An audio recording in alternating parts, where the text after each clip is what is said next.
7ನೇ ದಿವಸ ಗಜಾನೋತ್ಸವದ ಮೆರವಣಿಗೆಯಲ್ಲಿ ಒಂದು ಶಿವಾಜಿಪೇಟ್ ಹುಬ್ಬಳ್ಳಿಗಲ್ಲಿಯ ಒಂದು ಗಜಾನೋತ್ಸವ ಮೆರವಣಿಗೆ ಏನು ಹೊರಟಾಗ ಆ ಒಂದು ಮೆರವಣಿಗೆ 2 ಗಂಟೆ 50 ನಿಮಿಷಕ್ಕೆ ಗಾಂಧಿ ಚೌಕ್ನಲ್ಲಿ ತಲುಪಿದಾಗ ಅಲ್ಲಿ ಒಂದು ಆಕಸ್ಮಿಕ ಬೆಂಕಿ ಅವಘಡದಲ್ಲಿ ಶುಭಂ ಸತ್ಪಾಳನವರು ಆಕಸ್ಮಿಕವಾಗಿ ಪ್ರಾಣ ಕಳೆದುಕೊಂಡಿದ್ದಾರೆ.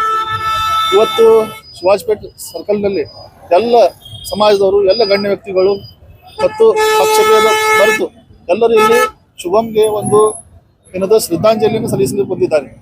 ನಾನೊಂದು ಮಾತು ಹೇಳ್ತೀನಿ, ಇದಕ್ಕೆ ಯಾರು ಹೊಣೆಗಾರ? ಯಾಕಂದ್ರೆ 3-4 ಮೀಟಿಂಗ್ ಆಗಿದಾವೆ. ಒಂದ್ಸಲ SP ಆಫೀಸ್ನಲ್ಲಿ ಮೀಟಿಂಗ್ ಆಗಿದಾವೆ, ಒಂದ್ಸಲ ನಮ್ಮ ಏನದ ZP ಒಳಗೆ ಮೀಟಿಂಗ್ ಆಗಿದಾವೆ, ಒಂದ್ಸಲ ಗಾಂಧಿ ಚೌಕ್ನೊಳಗೆ ಆಗ್ಯಾವ, ಒಂದ್ಸಲ ಸ್ವತಃ ನಮ್ಮ ಇದ್ರಾಗೆ ಆಗಿದಾವೆ. ಏನು ಎಲ್ಲ ಗಜಾನನ ಮಂಡಳಿ ಕರೆಸ್ಕೊಂಡು ಏನದ ನಮ್ಮ ಯಾವುದು ಬಸವ ಮಂಗಲಕಾರ್ಯಲ್ಲಿ ಅಲ್ಲಿ ಆಗಿದಾವೆ. ಮತ್ತು ಇಷ್ಟೆಲ್ಲ ಜಾಗೃತಿ ವಹಿಸಿದ್ರು ಯಾಕೆ ಅನಾಹುತ ಅದು? ಇದಕ್ಕೆ ಯಾರು ಹೊಣೆಗಾರರು? ಇಲ್ಲಿ ಯಾರ ಮ್ಯಾಗೂ ಹಾಕ್ತಾ ಇಲ್ಲ ನಾನು, ಆದ್ರೆ ಹೊಣೆಗಾರರು ಯಾರು ಅದು ಬೇಕಲ್ಲ.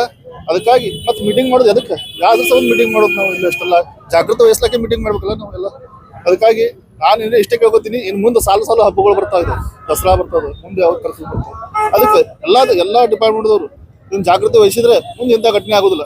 ಮತ್ತು ಇನ್ನೊಂದು ವಿಜಯಪುರದಲ್ಲಿ ಒಂದು ವಿಶೇಷತೆ ಏನಂದ್ರೆ, ಅವತ್ತೇನು ಶುಭಮ್ಮನ ಏನು ಇಂಥ ಘಟನೆ ಆದ ತಕ್ಷಣ ಇಡೀ ವಿಜಯಪುರದಲ್ಲಿ ಏನು ವಿಸರ್ಜನೆ ನಡೀತಾ ಇದ್ದು, ಏನು ಡಿಜೆಗಳಿದ್ದು ಎಲ್ಲ ಬಂದ್ ಮಾಡಿ, ಅಂದ್ರೆ ಒಬ್ರು 2 ಲಕ್ಷ ಕೊಟ್ಟು ತಂದಿರು, ಒಬ್ಬ 5 ಲಕ್ಷ ಕೊಟ್ಟು ತಂದಿರು, ಒಂದು ಬೋವಿ ಒಡ್ಡರ ಸಮಾಜದವರು ಒಂದು 8 ಲಕ್ಷ ಗಣಪತಿ ಡಿಜೆನ್ ತಂದಿದ್ರು.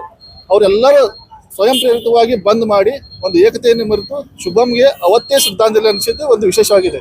ಇಂಥ ಒಂದು ವಿಶೇಷತೆ ನಮ್ಮ ವಿಜಯಪುರದಲ್ಲಿ ಇರೋದ್ರಿಂದ ಇಂಥ ಮುಂದೆ ಯಾವುದೇ ಘಟನೆಗಳು ಆಗಬಾರ್ದು ಅಂತ ನಾನು ಕೇಳ್ತೀನಿ. ಮತ್ತು ಇನ್ನೊಂದು, ಶುಭಂಗೆ ಏನು ಹೋರಾಟ ಮಾಡಿ ಅವರಿಗೊಂದು ನೌಕರಿಯನ್ನು ಅಂದ್ರೆ ಗೌರ್ಮೆಂಟ್ ಜಾಬ್ ಕೊಡ್ಬೇಕಂತಂದು ಹೋರಾಟ ಮಾಡ್ತೀವಿ ಅಂತ ಹೇಳಿದ್ದಾರೆ. ನಾವು ಹೋರಾಟಕ್ಕೆ ಹೇಳ್ತೀವಿ, ನೀವು ಯಾವಾಗ ಹೋರಾಟ ಮಾಡ್ತೀರಿ ಹೇಳ್ರಿ, ನಾವು ಹೋರಾಟಕ್ಕೆ ಬರ್ತೀವಿ ಎಲ್ಲರೂ. ಮತ್ತೆ ಹೋರಾಟ ಮಾಡ್ತೀವಿ ಅಂತ ಬಿಡಕ್ಕೆ ಹೋಗ್ಬೇಡ್ರಿ, ಯಾಕಂದ್ರೆ ಹೋರಾಟ ಮಾಡ್ರಿ, ನಾವು ಬರ್ತೀವಿ. ನೀವು ಹೋರಾಟ ಮಾಡದೇ ಇದ್ರೆ ನಾವು ನಿಮ್ಮ ಬಂದು ಹೋರಾಟ ಮಾಡೋದು. ಯಾಕಂದ್ರೆ ಬರೀ ಮೈಕ್ನಾಗ ಹೇಳಿ ಹೋಗ್ಬೇಡ್ರಿ, ಹೋರಾಟ ಮಾಡಿ ಅವ್ರಿಗೆ ಏನದ ಒಂದು ಏನು ಅವ್ರ ಮನೆಗೆ ಒಂದು ಗೌರ್ಮೆಂಟ್ ನೌಕರಿಯನ್ನು ಕಲ್ಪಿಸುವಂತ ವ್ಯವಸ್ಥೆ ಮಾಡೋದು.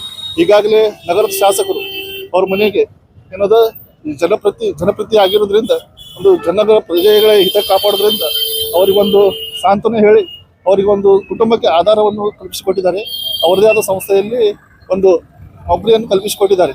ಅವರಿಗೂ ಧನ್ಯವಾದ ಹೇಳುತ್ತಾ ಎಲ್ಲರೂ ಜಾಗೃತಿಯಿಂದ ಇರೋಣ ಅಂತ ಹೇಳಿಸಿಂದ ನನ್ನ 2 ಮಾತು ಮುಗಿಸ್ತೀನಿ. ಜೈ ಹಿಂದ್.